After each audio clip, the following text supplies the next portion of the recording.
Chanakya international academy உங்களுக்குள் இருக்கும் தலைவரை வெளிக்கொண்டு வரும் பியூர் பாலிடிக்ஸ் பயிற்சி பட்டறை. நேரடி மற்றும் இணைய வழி. கான்டாக்ட் 7338824242. அதாவது 2024 மத்திய நிதியமைச்சர் கோயம்புத்தூருக்கே வந்து கோவை மாவட்டத்திற்கு மட்டுமே ஆயிரக்கணக்கான கோடி ரூபாய்களை பல்வேறு திட்டங்கள் வாயிலாக இங்கே கொடுத்தாங்க.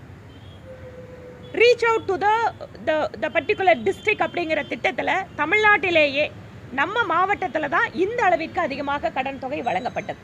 நீங்கள் சொல்கிற மாதிரி ஒரு பேங்க்கில் போயிட்டு ஒரு ஸ்கீமில் கொலாட்ரல் இல்லாமல் லோனோ இல்லை கொலாட்ரலோட லோனோ, லோன்லேயே நிறைய விதம் இருக்குது.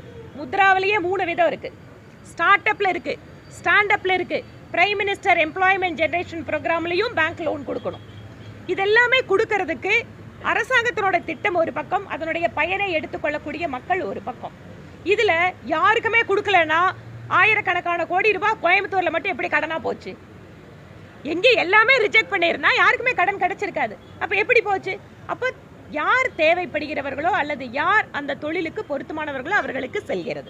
ரெண்டாவது, நீங்கள் முக்கியமான கேள்வி, நான் போய் பேங்க்கில் கேட்குறேன், கொடுக்கல. அப்போ நீங்கள் சொல்கிறீங்க, நீங்கள் வந்து ஏன் நடக்கலை அப்படின்னு சொன்னால் அதற்கும் உதவி செய்வதற்கு நாங்கள் தயாராக இருக்கோம். யார் உங்களோட ப்ராஜெக்டை பேங்க்கில் கொடுத்து அது வராமல் இருக்கோ அல்லது அவர்கள் வேண்டுமென்றே நிராகரிக்கிறார்களோ அவர்களுக்கு உதவி செய்வதற்கு எங்களோட அலுவலகத்தில் நாங்கள் 5 வருஷமாக அந்த வேலையை பண்ணிகிட்ருக்கோம். எங்களோட எம்எல்ஏ ஆஃபீஸில் இந்த மாதிரி நூற்றுக்கணக்கான நபர்களுக்கு நாங்கள் உதவி பண்ணியிருக்கோம். சில சமயமாக தமிழகம் அப்படிங்கிறது ஒரு போராட்ட களமாக மாறிக்கொண்டிருக்கிறது. யார் இதற்கு காரணம்? தான் ஆட்சிக்கு வர வேண்டும் என்பதற்காக எதிர்கட்சி தலைவராக இருக்கும்போது எங்கே போராட்டம் நடந்தாலும் போய் உட்காந்து நான் நிறைவேற்றி கொடுக்குறேன்னு ஓட்டை வாங்கிட்டு இன்றைக்கி 4.5 வருஷ காலம் முடிஞ்சு அடுத்த தேர்தலுக்கு செல்கின்ற பொழுது அரசாங்க ஊழியர்கள், ஆசிரியர்கள், மருத்துவர்கள், செவிலியர்கள், தூய்மை பணியாளர்கள் அத்தனை பேரும் கொடுத்த வாக்குறுதி என்னாச்சு அப்படின்னு கேட்டு போராடுறாங்க. ஆனால் அரசாங்கம் அவங்களெல்லாம் எப்படி டீல் பண்ணுறாங்க?